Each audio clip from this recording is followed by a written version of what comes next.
Well, good morning everyone. I'm joined today by Dr. Kerry Chan, our Chief Health Officer, and Susan Pearce, the Deputy Secretary of New South Wales Health.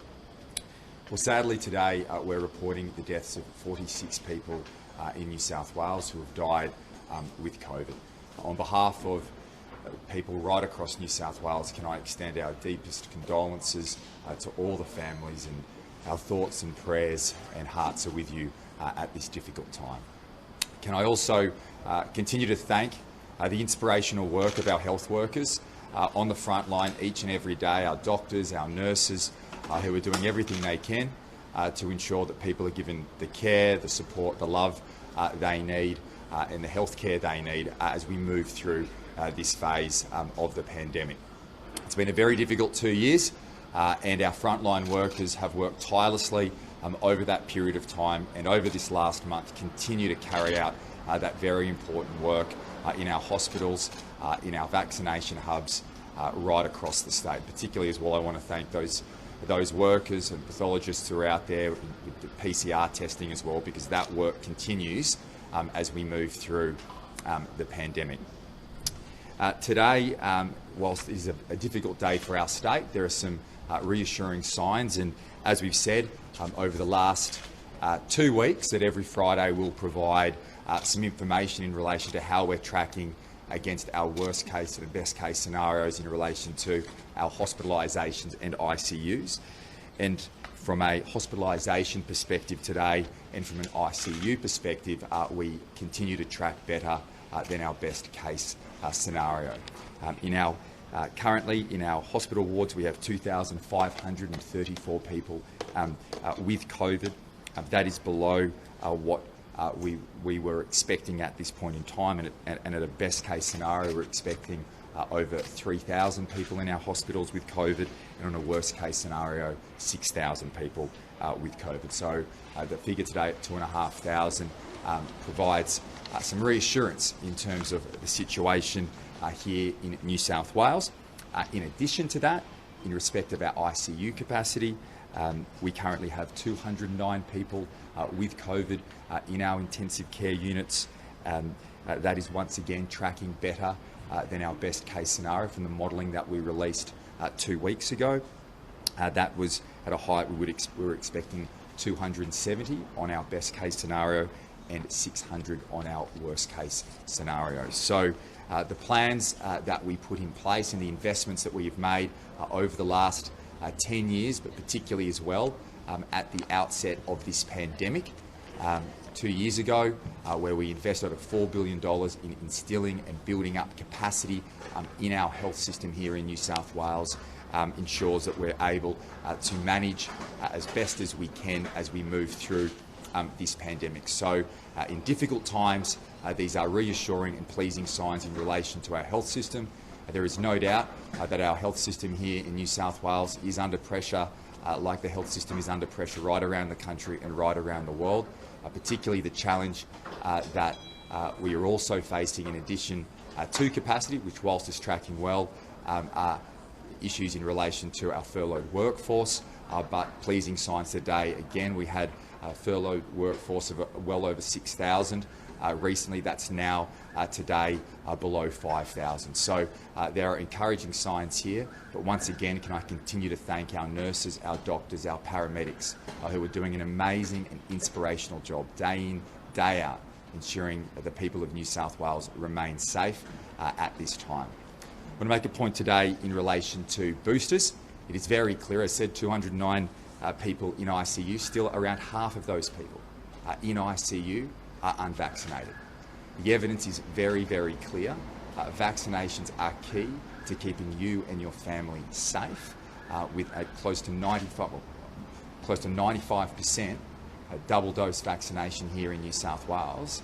To see around that percentage of 95%, yet to see close to 50% of those people in ICU who are unvaccinated. It's very, very clear. Vaccinations work, boosters work. I note the change we made very recently in respect of moving the interval between your second dose vaccination and your booster shot vaccination from 4 months to 3 months. That has ensured that many people across New South Wales are now eligible for that booster shot. We have 40 centres right around New South Wales, in addition to the GPs and pharmacists, where you can get that booster shot.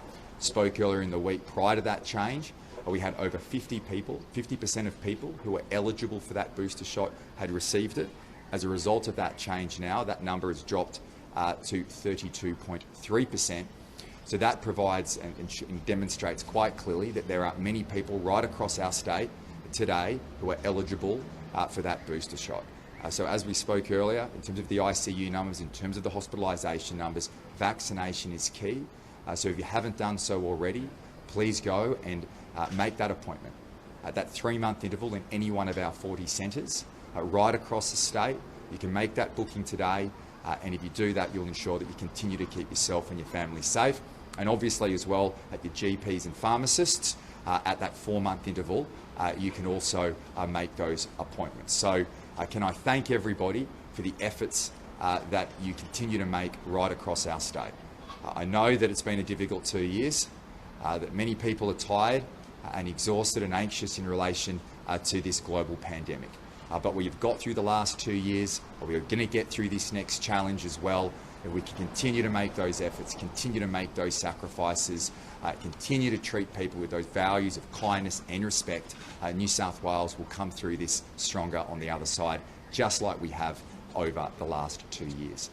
I'm now going to pass to Dr. Kerry Chant, who will give a public health update, and then Susan Pearce will provide some further information in respect to how we are tracking in relation to hospitalisations and ICUs, as well as our booster shot and vaccination program.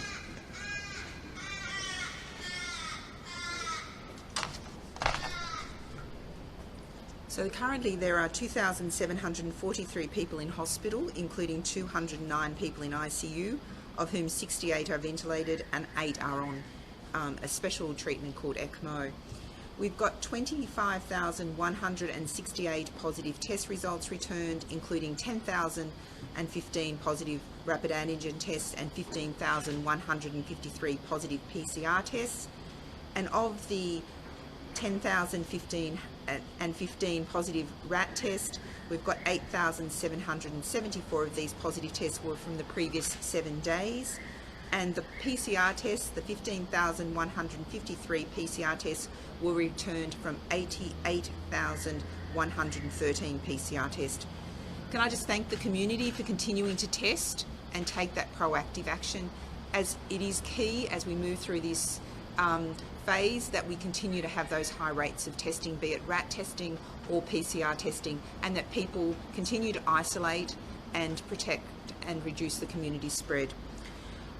It is pleasing to see that a variety of indicators demonstrate that the spread of COVID is slowing in the community. So as I said, one single indicator doesn't tell the whole picture. We look at the hospitalisations, the ICU, staff furloughing, staff absenteeism, the data from industry, our testing data, our case positivity. That all gives us a sense that the spread of COVID is slowing, and it is pleasing to see. And I want to thank the community and acknowledge the actions of everyone in contributing to that. However, we will still expect to see the high death numbers reported over the coming weeks, and I just wanted to take a moment to explain why that is the case. There is a significant lag between cases being identified to when we see them get hospitalised, and then also flow through, tragically, a small number into deaths. That is the cycle. And therefore, in this outbreak, as in previous outbreaks, we expect to see a sort of lag of 2 to 3 weeks.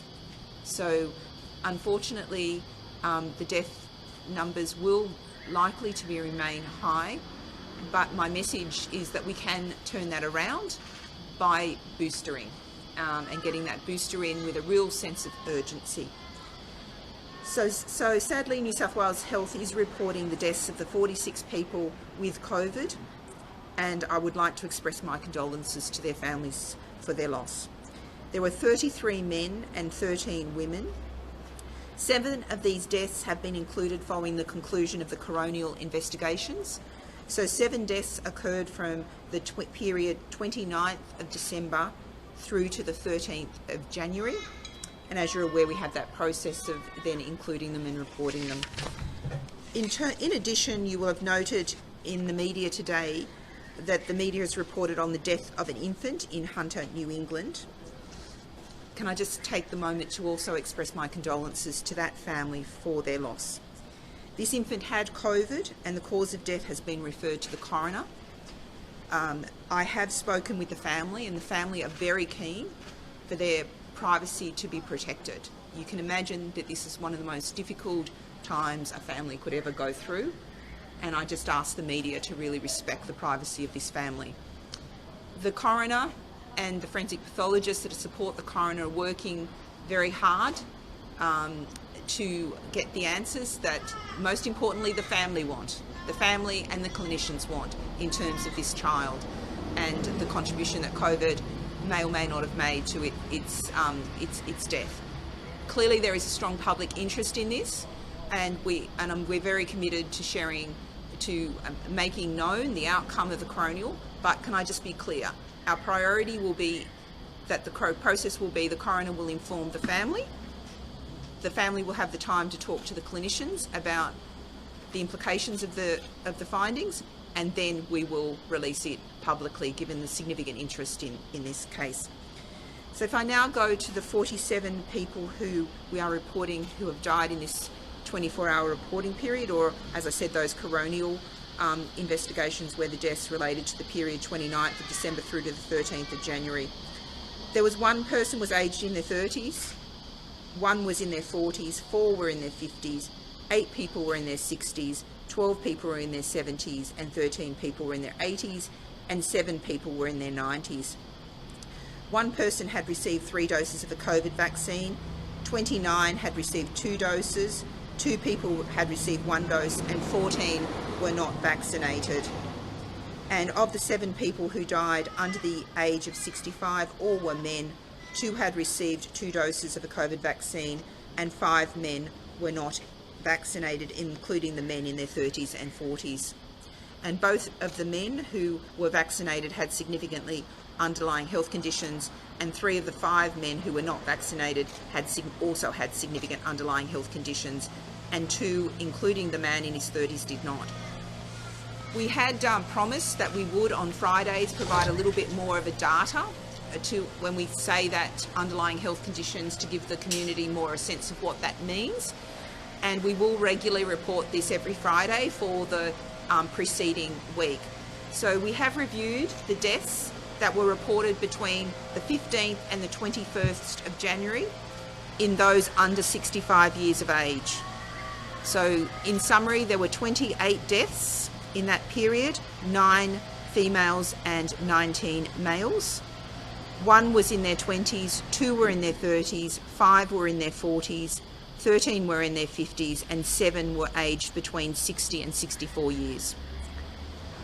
So of the 28 who died, 14 were not vaccinated with 2 doses.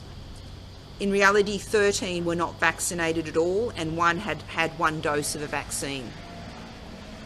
12 had had 2 doses, and only 2 had had 3 doses.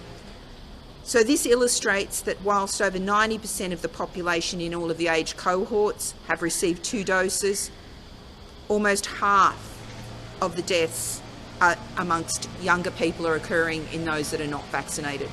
So my key message is, if you're under 65, think that your health conditions are not severe or you're not going to have a severe disease, think again.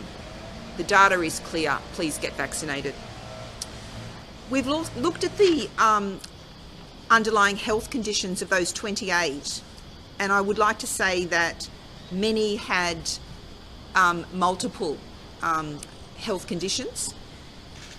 4 of the 28 did not have significant underlying health conditions, and 3 of those were unvaccinated, and 1 had had 2 doses. So again, confirming very much the importance of vaccination. But of the 24 that had underlying health conditions, 10 had significant heart or valvular disease, 6 had obesity, 6 had chronic lung disease, 2 had asthma, 7 had diabetes, 6 had significant kidney disease, 2 had significant rheumatological diseases, 3 had other autoimmune diseases, 4 had severe liver disease, 4 had cancer, 5 were significantly immunocompromised, 1 had a significant mental health illness, 4 had chronic neurological disorders, and 1 was on a palliative care pathway pre-COVID diagnosis. So my key message is this data and all available scientific evidence that I've seen, and new data emerges every day, confirms the critical importance of a booster dose and getting that booster quickly and promptly to afford the maximum protection against the Omicron. So my message today is please get boosted and reach out to anyone you know, your friends, family, colleagues, and support them getting vaccinated. It is critical, and do it as soon as possible.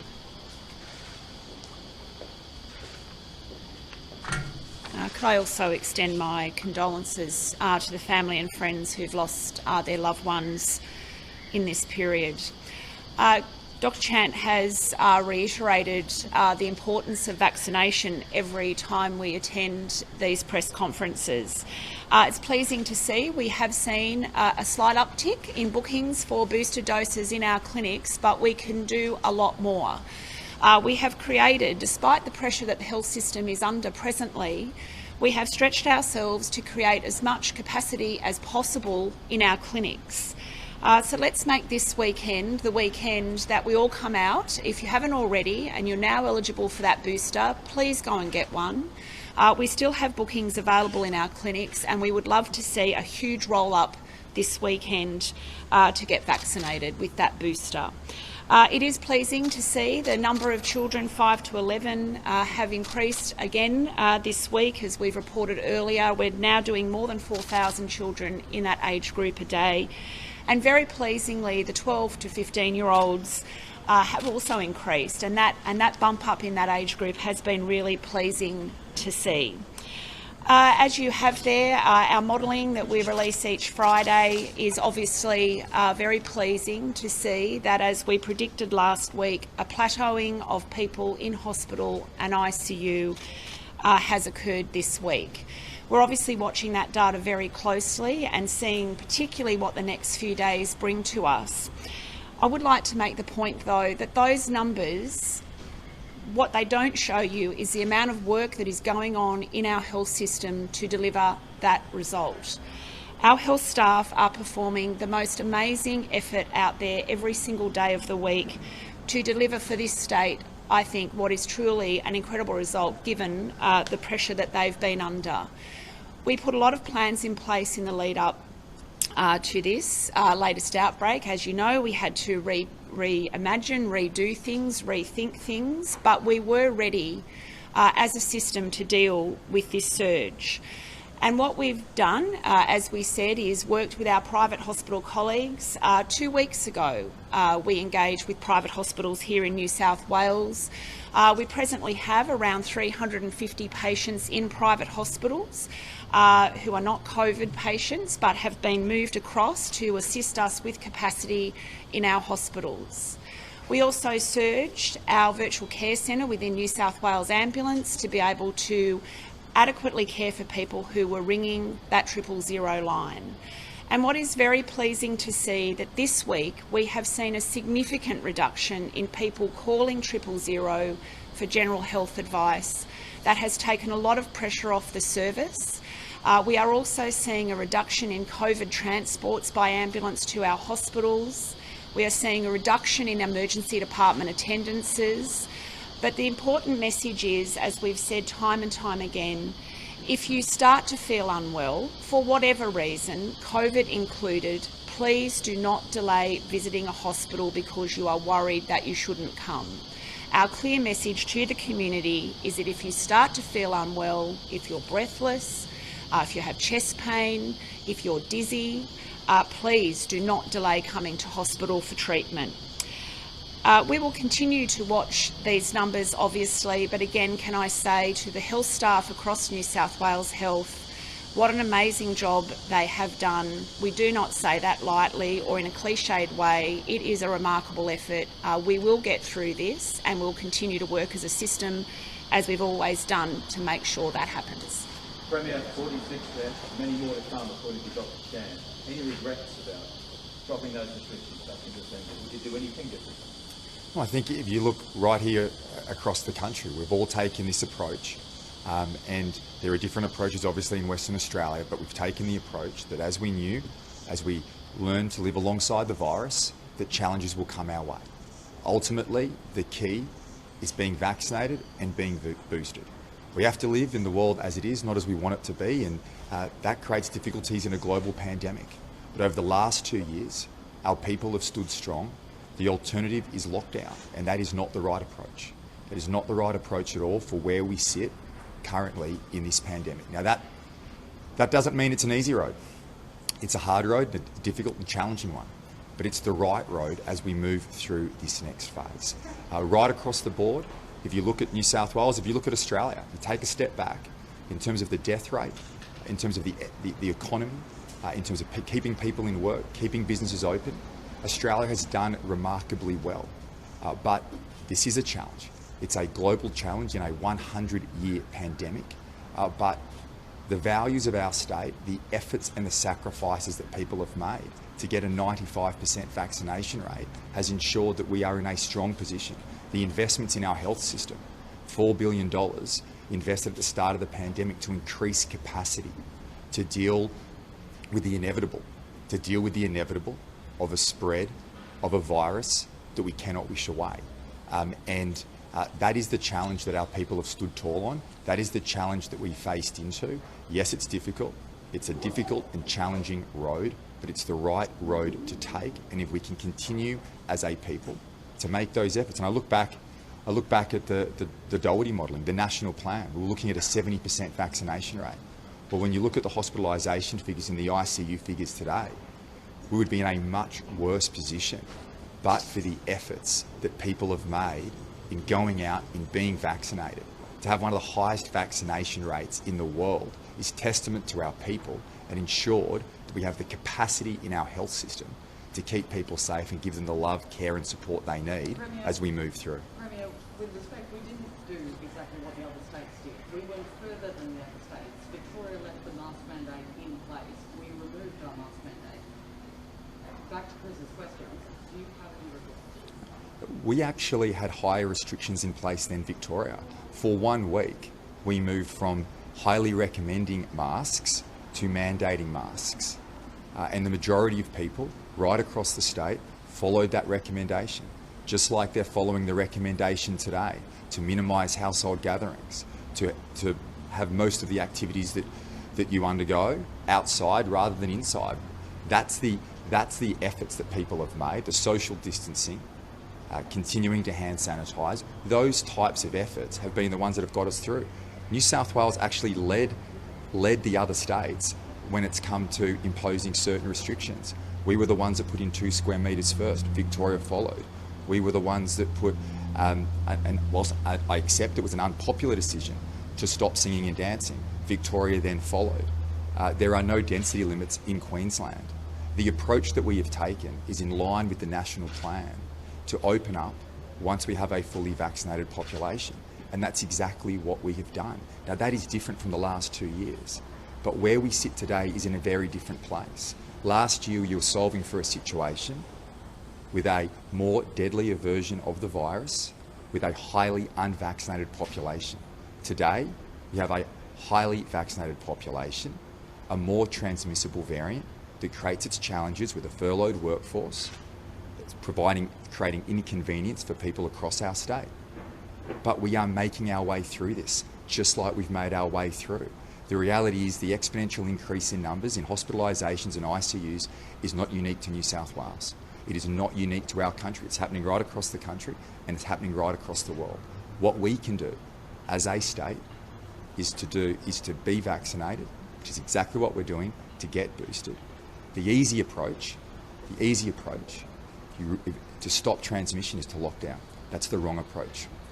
It's the hard. This is the hard. This is the hard way. This is the hard way, and I accept that. And I accept that many people are anxious, as we've gone through 2 years of this pandemic. Many people are anxious, but this is the road we have to take as a state and move through. It's the road we have to take as a country, just like they are all around the world. And the best protection is vaccination and booster shots, and that's exactly what we've done. There's more than 10,000 signatures for a pandemic payment of $60 per shift or a $5,000 one-off bonus. To acknowledge the mental and physical toll of our nurses and paramedics, they say they're on the brink of collapse. Are we likely to see any sort of bonus or cap incentive to keep them going? Look, I've certainly had discussions with the Treasurer in relation to those types of issues. We want to provide as much support as we can to our health workers. They have been the heroes of the pandemic. Our doctors, our nurses, our paramedics, and very shortly our teachers, who will ensure through their efforts, through their sacrifices, that we get kids back in the classroom on day one. So we will continue to look at providing as much support as we can to keep those heroes on the front line, to be able to continue the important and essential work they're doing day in, day out. So I understand there's that submission. We've discussed it with the Treasurer, and we'll look at that moving forward. When will we get an announcement on schools? The start of term is obviously rapidly approaching. And also, what will you do about childcare centres? Hundreds that have been closed in the last few weeks, and yet they're not being given the same sort of help or offered the same sort of solutions like the provision of rapid antigen tests. Okay, so we will be announcing the schools plan in the next few days. That was raised at National Cabinet yesterday. In the main, I think it was encouraging that most states, or certainly most states, are focused on getting kids back in the classroom on day one. We are working very closely with the Victorian government and would expect to be announcing our plans in the coming days. We want to provide certainty to parents, to teachers, to children that schools will open term one, day one in a safe environment. In relation to childcare and early child education, it's critically important as well, and we'll be having childcare and early childhood education plans as part of our back to school package, because obviously there's a clear link between those early childhood years and school. We would expect that rapid antigen tests will play a role in that as well. But it's, from an educational outcome, we work through the pandemic. Take a step back. We get figures every day. We get figures on hospitalisations and ICUs and death numbers. And behind every one of those figures is a person and a family who's lost a loved one or has someone who is sick. But there are other numbers that don't get mentioned. There are other numbers that are not reported in the newspaper on the news every night. The impact on people's mental health, the impact on educational outcomes. I saw today a story in one of the newspapers in relation to eating disorders that many people have had as we've moved through this difficult time. We're in a health pandemic, but this pandemic has had a much greater impact across the board. The feeling of isolation, the fact that many people haven't been able to see their loved ones, celebrate major milestones and events, the mental health impacts, the educational outcomes for children who, in many cases, have already lost a quarter of their schooling, parents who have lost their jobs, parents who haven't been able to go to work because they've been homeschooling their children.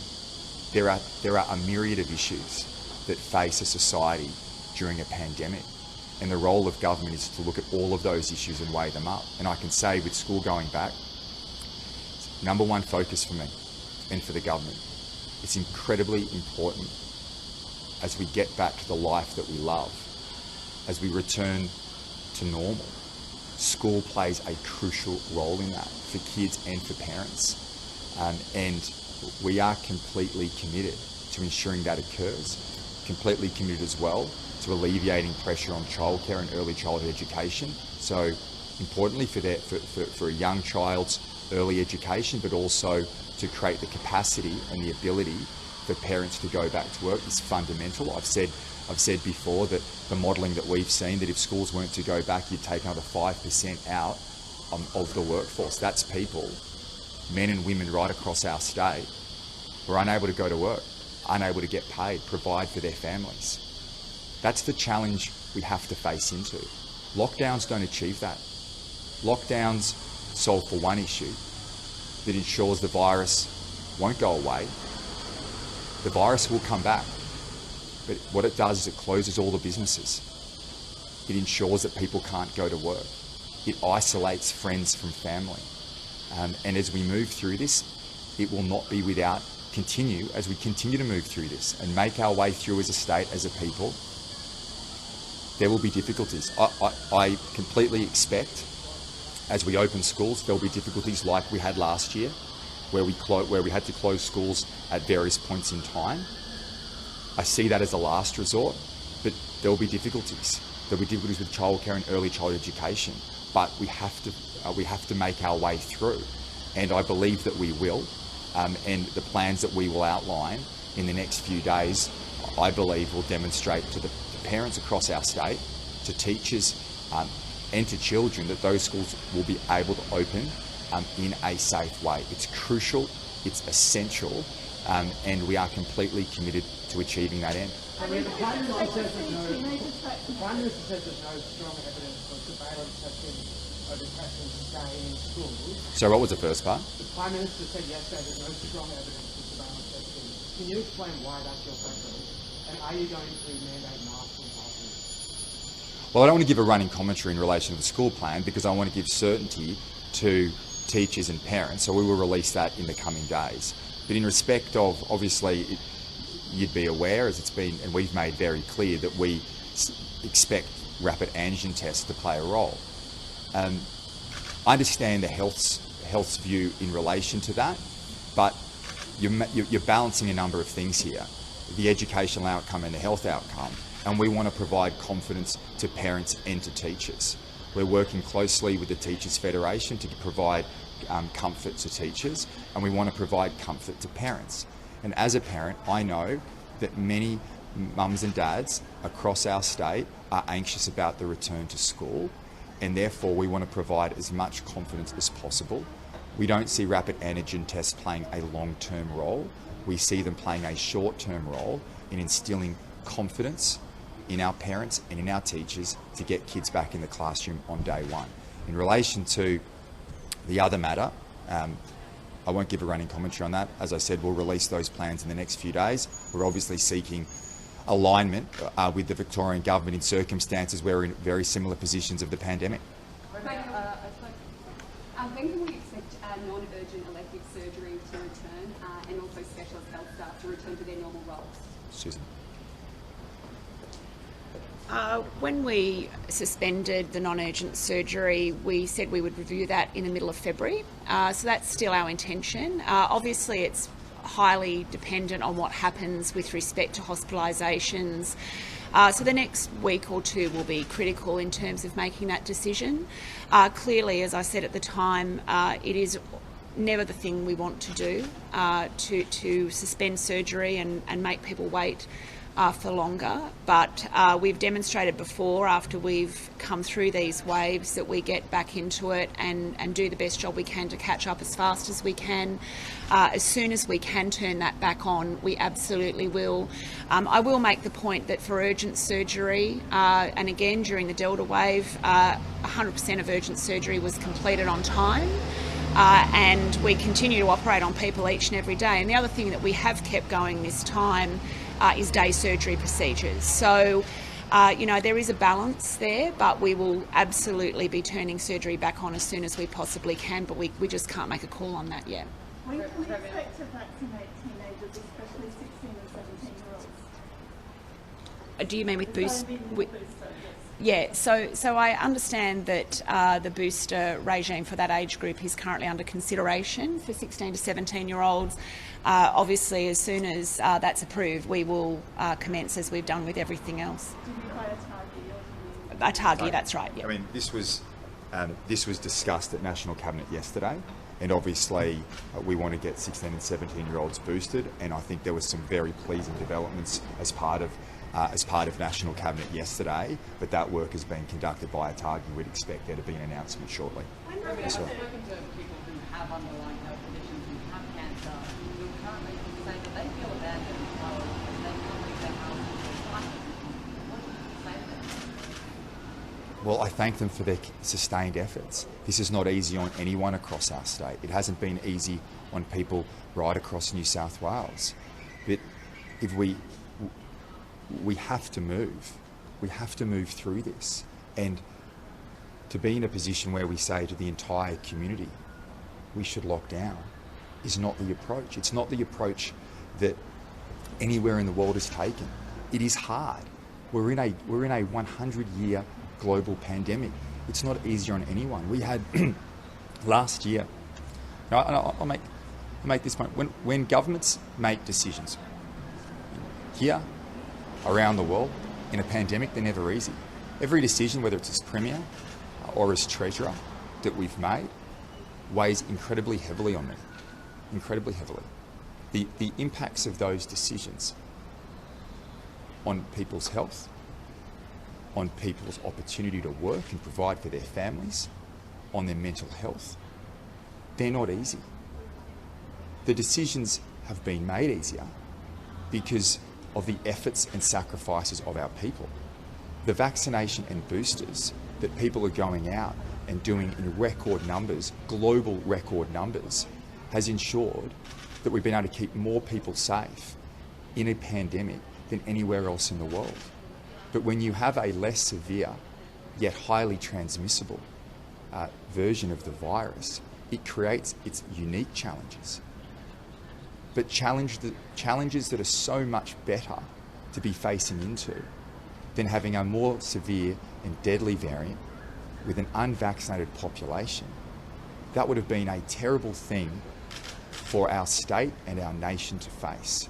And if you look around the world and you look at where those numbers are, and when you look at the death numbers and you look at the ICU numbers over the last 2 years, where Australia has stood incredibly strong has been we have not seen those record deaths. We bypassed that because of the vaccination of our people. The government didn't do that. Our people did that. And the decisions that we make are always difficult. As I said, they weigh heavily on me as Premier. They weighed heavily on me when I was Treasurer, because I knew that every decision would have an impact. When you're making decisions, when you make decisions to lock down a state, you're making a decision for someone to lose their job and not provide for their family. That's what we've seen. That's what we've seen over the last 2 years. We had to make those decisions. They were terrible decisions to make, but we had to make those decisions to keep our community safe. Many people suffered. Many businesses and many people behind, the people behind those businesses have suffered immensely over 2 years. We all want to get back to the life that we love. We've seen glimmers of it over the last 2 years, and I know that we are going to get there. And getting there requires sustained effort and sacrifice from everybody across our state, just like around the world. But we are doing that. And together as a state, we continue that program. I said today, it's crucial. It's crucial to be on the news tonight. It's crucial. 32% of the eligible population have received a booster shot. 32%. There is capacity in the system. There is capacity in our hubs, 40 of them across the state. As Dr. Chant and Susan has pointed out, the evidence is clear. The evidence isn't just clear here in New South Wales based on ICUs, hospitalisations and deaths. The issue is clear globally, that vaccination ensures your protection. So just ask everybody. I know people are tired. It's been a rough 2 years in our state. But we have to make this final effort. And if we do that, we will see, as we come through this, a strong bounce back in our state. We saw it, we've seen it, and I know people, the media, can be concerned at the height of the challenge. But this is a challenge that we must overcome, and we will. Just like we did over the last 2 outbreaks, with Alpha and Delta. On both those 2 outbreaks, we came through. Our health system remains strong. Just like if you look at the pressure today, yes, we're under pressure, and our health teams are doing an inspiring job every day. The capacity, I look at other states, I look at the health system in other states, look at New South Wales, didn't just happen. You go into a pandemic, but if you lead into a pandemic with strength, both on a health system and an economic system, that sets you up for success. And that's what we saw. That's what we've seen in our health system here. 10 years as a government, record investments in public health, record investments in our hospitals. We are seeing the benefits in our capacity of that today that other jurisdictions do not have. Dr. Chan, can we ask a question just to follow up to that? It was 46 in... That's sorry, it was definitely 46. Yep. How many of those died in their hospital system and how many died at home? Is that correct, Jan? Look, I haven't got that with me, but we will, as I said, we'll release all of that information in that report we're doing every Friday, but I will collate that. The majority will have died in hospital, the majority or in aged care facilities, if that was the appropriate care for them. And there would be a small number that potentially died at home, and I think this harks back to the point that Ms Pearce made, which is really we want people to be aware that for many, COVID is a mild illness, but even young people can have severe outcomes, particularly if you've got underlying health conditions. Please escalate concerns and seek care. Do not just ignore those symptoms, particularly the breathlessness and the dizziness or deteriorating symptoms. Please seek help.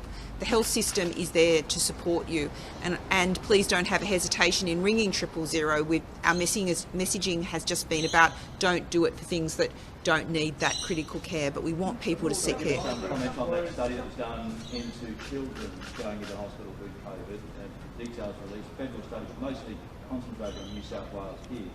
Some promising kind of signs there, weren't there? That 2/3 of the kids are actually admitted to hospital, not for COVID reasons, but for care reasons, and also that many of them actually only suffered very, very minor symptoms. Can you give us a bit flesh out on that detail? Certainly, and I suppose I believe we'll be having some spokespeople that will have a paediatric focus in upcoming press conferences, and I would get them to speak more eloquently about the data.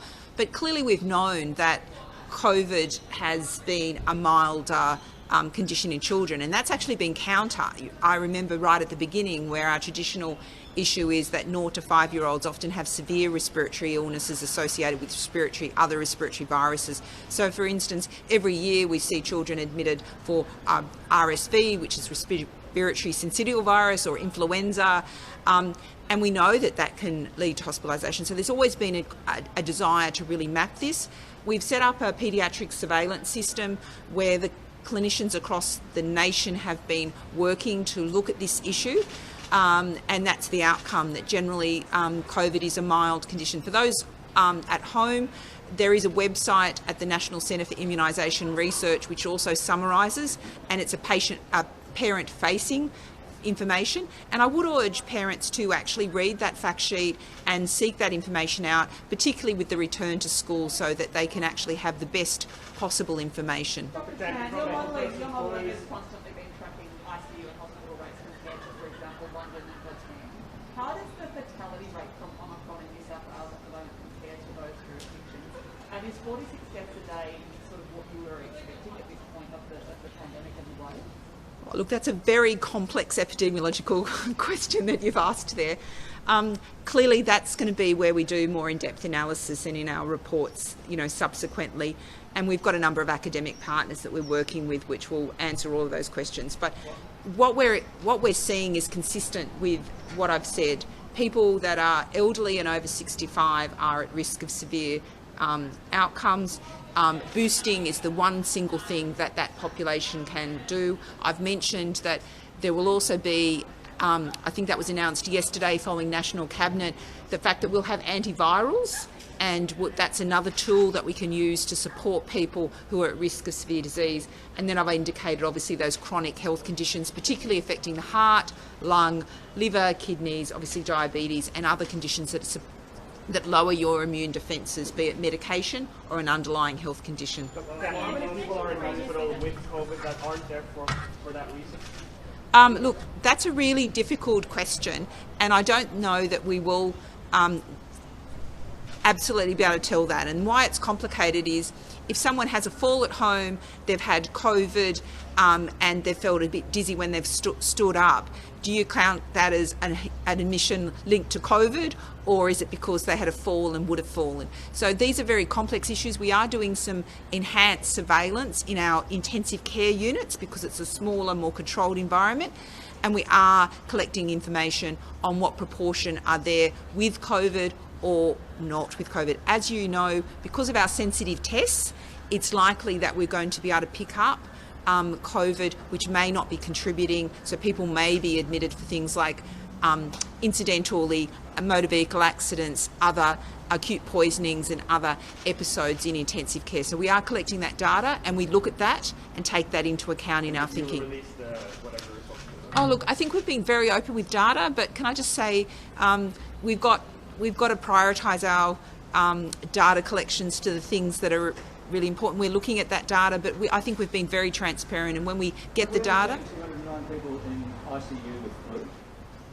209 people with ICU and flu. Have we seen that many with flu ever before? No, I don't think so, but the issue with flu is it's been a long time since we...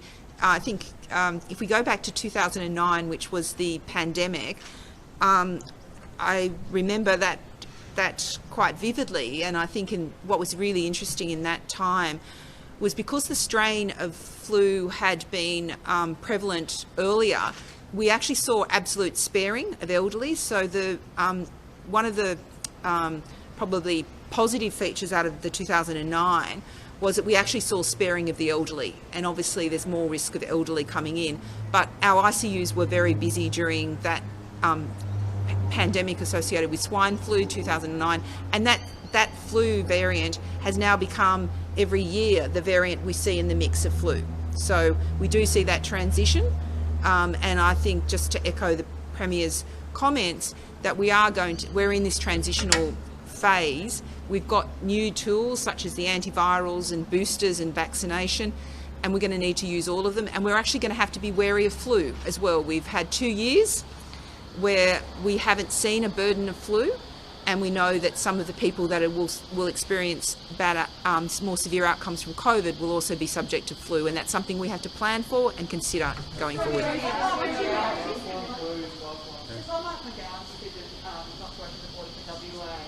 Do you understand why he made that as a particular state? Is that the right one for the Western Australia, despite your own, going your own way? We're not going our own way in New South Wales. We are following the national plan with every other state around the eastern seaboard. This view is false, that is being perpetrated, that somehow New South Wales is taking a different approach. New South Wales is taking the national approach, just like Victoria and just like Queensland. Well, I don't think it's helpful for other premiers to be providing commentary or opinions in relation to the decisions that other state premiers make. What I can say is that I know today that many people in New South Wales are hurting, that many people have shed tears today because they haven't been able to be reunited with their families as a result of that decision. And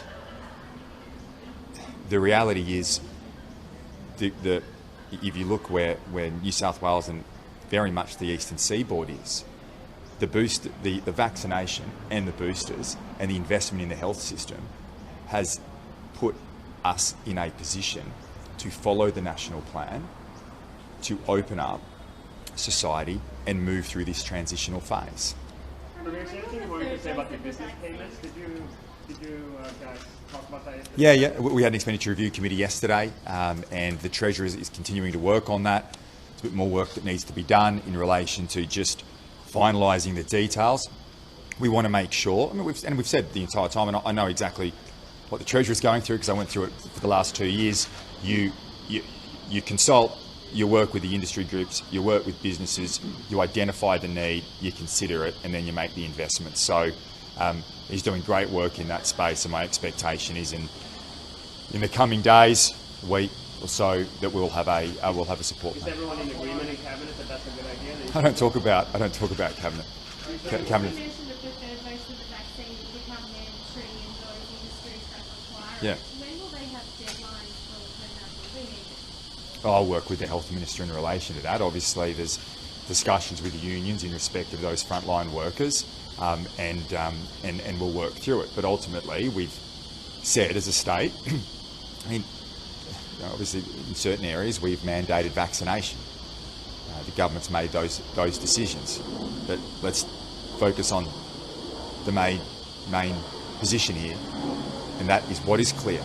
It could not have been clearer today. It could not have been clearer from the information provided by Dr. Chan, the information provided by Susan Pearce, the information that is very clear in the evidence globally, that getting vaccinated and getting boosted ensures that you look after yourself and your health care. And today we are in a position in our state where everyone's made that effort for the last 2 years in extraordinary numbers. We need to get the boosters done as quickly as possible. It's a call to arms, literally. This is what we need to do here in our state as we move through. And that ensures we don't have situations that we see in other states where a roll of lockdowns or lockouts. That's not the position we're in because of the efforts that everyone's made. We just got to keep it going. Thanks.